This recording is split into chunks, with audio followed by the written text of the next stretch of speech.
Saudi আরবকে বেসামরিক পারমাণবিক কর্মসূচি গড়ে তোলার সুযোগ দিয়ে একটি ঐতিহাসিক চুক্তিতে আনুষ্ঠানিক অনুমোদন দিয়েছেন মার্কিন প্রেসিডেন্ট ডোনাল্ড ট্রাম্প। যুক্তরাষ্ট্রের প্রশাসনিক কর্মকর্তাদের বরাতে আন্তর্জাতিক সংবাদ মাধ্যম জানিয়েছে, এই চুক্তির মাধ্যমে দুই দেশের কৌশলগত সহযোগিতায় নতুন অধ্যায়ের সূচনা হতে যাচ্ছে।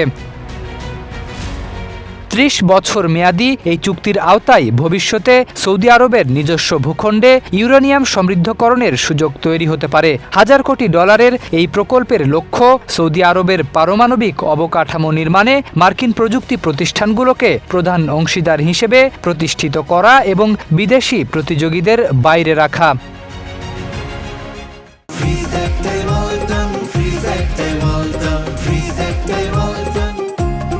ট্রাম্প প্রশাসনের কর্মকর্তারা বলছেন, কর্মসূচিটি যুক্তরাষ্ট্রের প্রত্যক্ষ তদারকিতে পরিচালিত হলে পারমাণবিক প্রযুক্তির অপব্যবহারের ঝুঁকি কমানো সম্ভব হবে। চুক্তির আওতায় সৌদি আরবের পারমাণবিক কার্যক্রম পর্যবেক্ষণেও সরাসরি ভূমিকা রাখবে ওয়াশিংটন।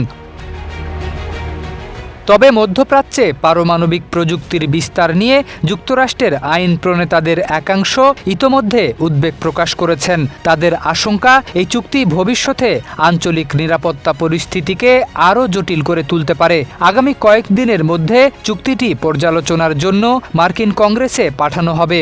সেখানে বিষয়টি নিয়ে বিস্তর আলোচনা ও রাজনৈতিক বিতর্ক হতে পারে বলে ধারণা করা হচ্ছে। শরীফ উদ্দিন, ইত্তেফাক নিউজ।